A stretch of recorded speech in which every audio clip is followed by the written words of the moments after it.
Hey guys, welcome back to another video. Today's video is going to be another sixth form A-level advice video, except this time it's going to be Spanish A-level advice. I was overwhelmed by how many of you said that my last A-level sixth form advice video was really helpful to you and made you feel so much better about starting sixth form. That was literally all I wanted to achieve with that video, so that made me so happy that it was actually helpful to a lot of you. And I also had a lot of requests to do another video and a couple of requests to do Spanish A-level advice. So I thought I would do that for you. I would do what you want. And I don't know what it is about me, but I kind of love giving advice. I'm not the best at taking advice, but I like giving it. So I just want to say that I did Spanish A-level with the board AQA. So a lot of these tips would apply to any board, but I don't really know what you do in the other boards and like how it works with the other exam boards. So just be aware of that. If I say something that doesn't seem to make sense to you, it might just be because I'm on a different board. But I think these tips are quite useful for any exam board. So let's just get started. My first tip is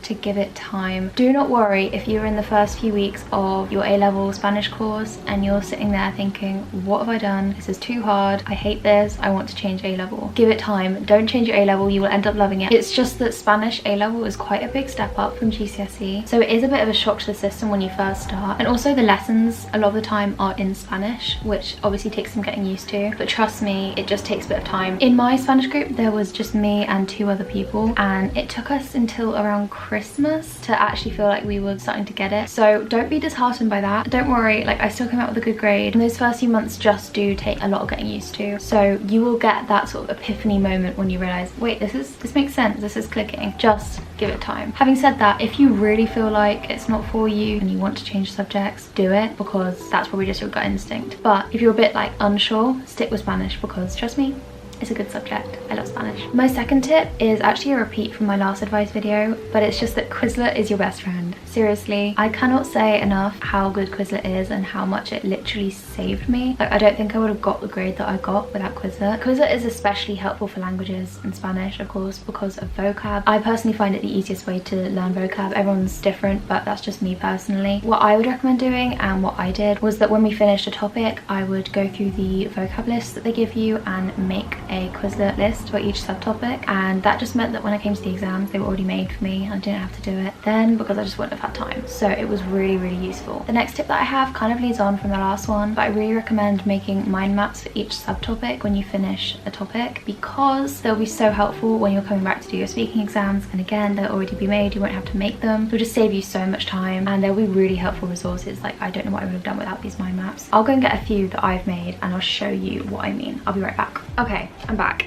So here are just a few mind maps that I made.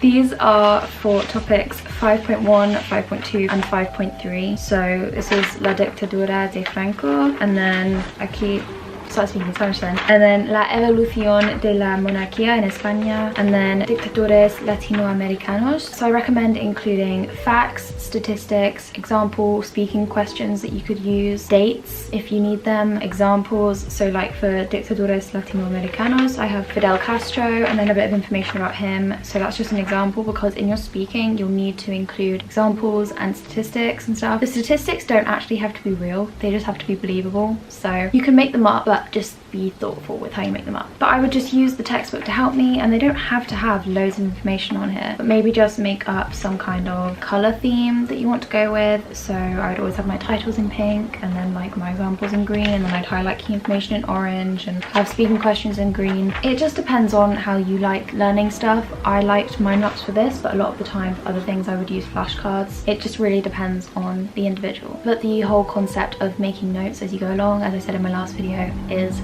really helpful. My fourth tip is to do extra listening and speaking practice. I don't know about you, but listening and speaking, especially listening, were my least favorite parts of the exam. Speaking I don't mind, I don't think. It's just kind of getting over the initial fear of speaking. But I feel like listening can be quite boring sometimes because it's so hard. So I feel like doing lots of extra practice, which I know can be really hard to motivate yourself to do because of how boring it is. But if you motivate yourself to do extra practice, you'll become so much more confident with it. It'll be less scary, it'll be so much easier for you. You can practice speaking with your friends if you feel comfortable. But yeah, I definitely wish I did more of this because I think it would have helped me out a lot. My next tip is to use speaking prep bubbles. Hear me out. In your speaking exam, you'll have a few minutes of prep time before you go in, and in AQA we would have, I think, 3 questions which you'd have to answer, and we'd also have to give questions. The key thing with speaking prep, I think, And the thing that's so hard to do is that you need to just write in note form and just write ideas down rather than full sentences, because you just don't have time to write the full sentences, and you'll just be so much more stressed if you're trying to do that. And also your speaking will sound so much more natural and fluent if you're coming up with it on the spot than if you're just reading it off the paper. But yeah, anyway, my point is that I recommend using speaking prep bubbles, which basically look something like this. I don't know if the camera will focus for you,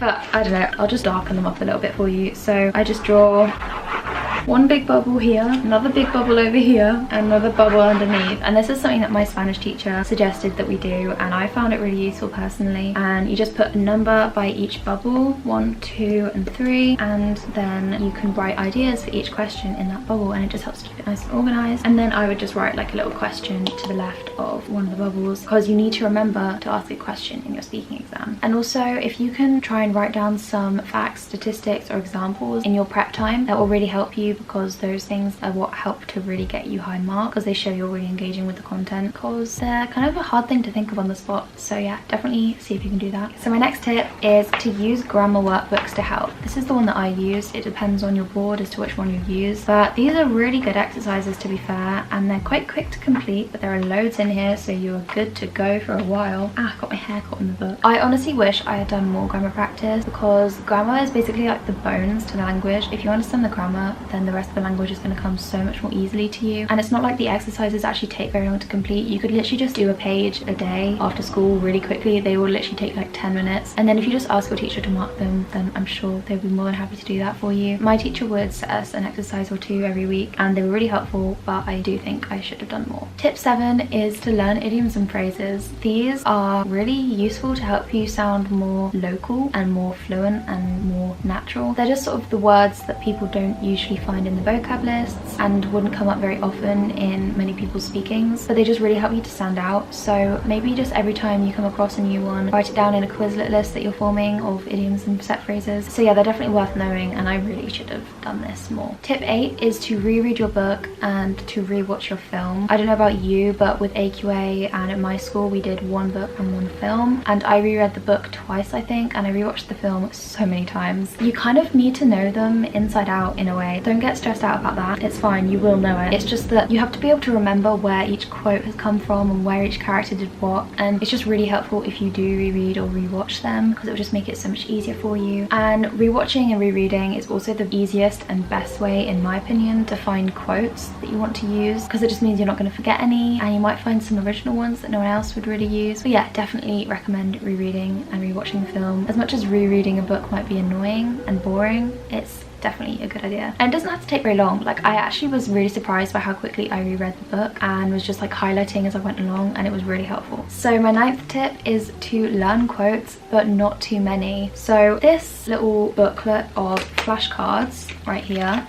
is full of Casa de Manala Alba quotes. There is no way I could ever have learned all of these. I don't think I did. I mean, I definitely tried. I don't really remember how many of them I learned. I definitely learned a few of them. But like, there's just no need to have this many, and it's not really realistic to try and learn them all while you're trying to revise for other exams as well. So yeah, I recommend finding good key quotes that are useful and maybe can apply to several different things. And I also think it could be really helpful to write down an analysis along with the quote when you find it. I'll show you what I did. So I would have the quote on the front, and then I would have a bit of analysis on the back. It doesn't have to be a long piece of analysis, but it can be really helpful. I also wrote down where it came from in the book. But yeah, it just means that when you come to using that quote in the exam, you might already have a little piece of analysis that you can slip in there, and that could be really helpful to you and just save you a bit of time as well. So my final tip is to make character and theme mind maps. I know you've heard this from English Literature GCSE, you probably did it at English Literature GCSE, but they will really help you out, and I think I really should have done more of these. I kind of just stuck to this method, which worked, but it wasn't great. And also, doing this will really help you to narrow down which quotes you actually really need, because you'll realize which ones actually apply to themes and characters and which ones are kind of irrelevant. And also, I don't know about you, but I have like a semi-photographic memory, so I can picture like pages of textbooks and mind maps as well. So if I had made a mind map, I'd be able to kind of picture it in my mind and picture what quotes were where on the page, and that would be really useful to me. But yeah, it just means you already have quotes and ideas ready that already relate to the theme and characters that you could be asked about in the exam. down. So yeah, I think that's all of the tips that I've come up with for this A-level Spanish advice video. I really hope they were helpful, and I really hope the start of sixth form has been going well for you. I'm obviously not at school at the moment, which feels really weird because it's the first time in like I don't even know how many years that I haven't been at school in September, so that's kind of crazy. If there are any other sixth form related videos that you want me to do, I would love to do that for you. I honestly just love the idea that I'm actually helping some people by giving people this advice. It makes me really happy.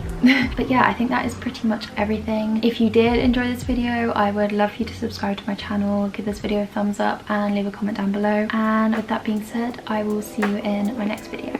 Bye.